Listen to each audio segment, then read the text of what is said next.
In 1984, you weren't a Christian.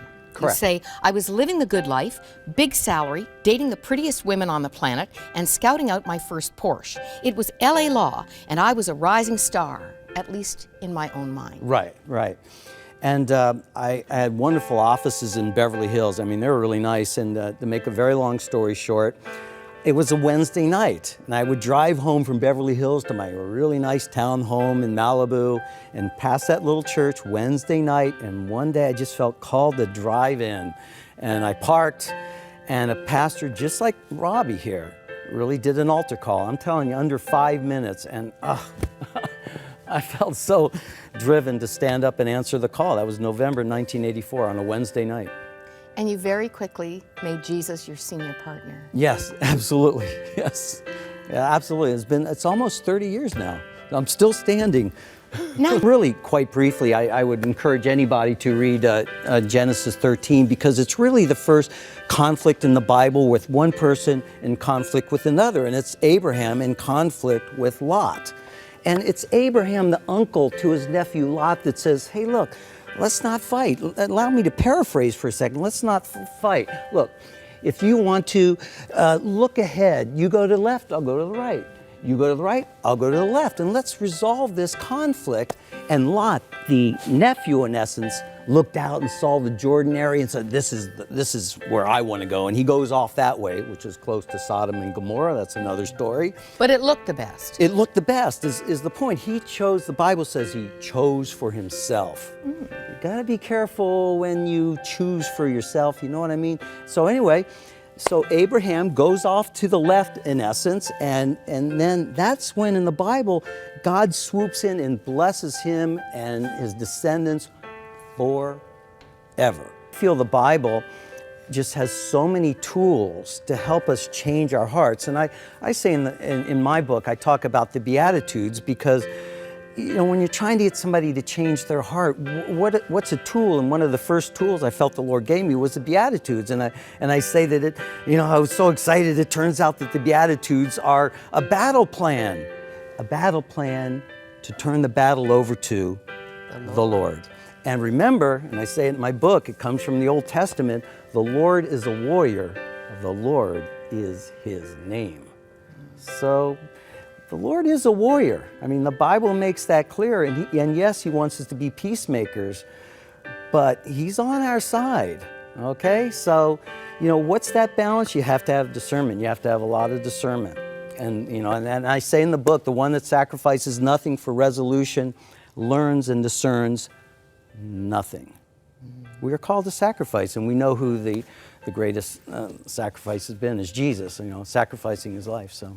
And he really wouldn't, you know. You call it Jesus' 8-step program. Jesus' 8-step program. I keep it close to me because, you know, 1 or 2 trials later, it's not like I can memorize it, but blessed are the poor in spirit, for theirs is the kingdom of heaven. Blessed are they who mourn. You know, everybody knows those, but Harry didn't really want to do those, but he'd go back to the Psalms and he'd study them and the Proverbs, and then that was it. We bonded really tightly, and every morning we prayed the Psalms or the Proverbs or the Beatitudes. That was it. God got him. Yes. Through the Psalms, specifically Psalm 95, verse 7. Right. Today, if you hear his voice, right, do not harden your hearts. That was right. a turning point for Harry. It was, because, you know Harry, so I believe, you know, I have never heard the audible voice of God, but in my heart I feel strong.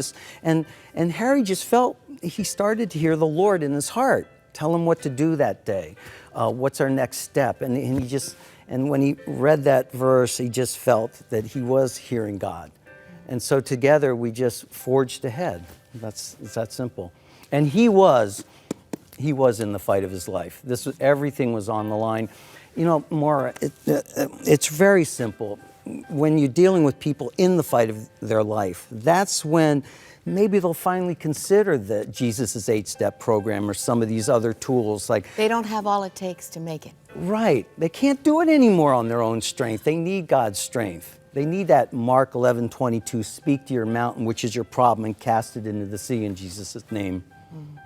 You know, I just want people to know, when I'm I'm not trying to be aggrandize here, but in the green room you were telling us that you had to move your offices out into the boonies because people would camp out to see very well-known people coming through your doors, and those people didn't want to be identified because of, well, the harassment and also problems that they were going through.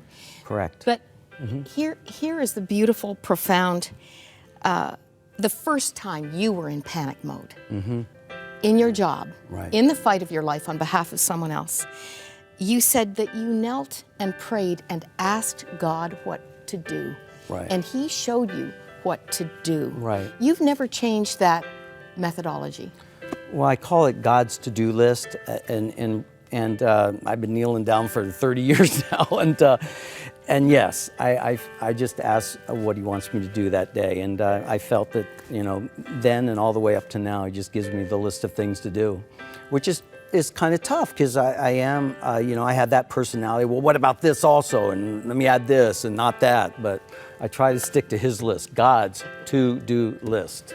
I worked for a TV station years ago and nearly got us sued by airing something that we discovered later. We shouldn't have. And I was a brand new believer, but I read Jesus' words in Matthew, you know, you better settle this on your way or you're going to end up paying the last penny. I actually went to the general manager and said, I think we should heed this. I'm not sure how God got us through that. Matthew 5, settle it quickly. Jesus says settle it quickly. I mean, if anybody is listening out there, settle matters quickly in your life, which means without delay, soon. And not hastily, which means superficially or fearfully, but quickly. I'm just going to mention a chapter that we don't have time to defend right now. But you say peacemakers are always seriously prepared for battle. Correct. We all need to hear that. We do, because the Bible also says that complacency is a trap. And so we're not called to be simple-minded or complacent. The Bible specifically says the complacency of fools will destroy them, and the waywardness of the simple will kill them.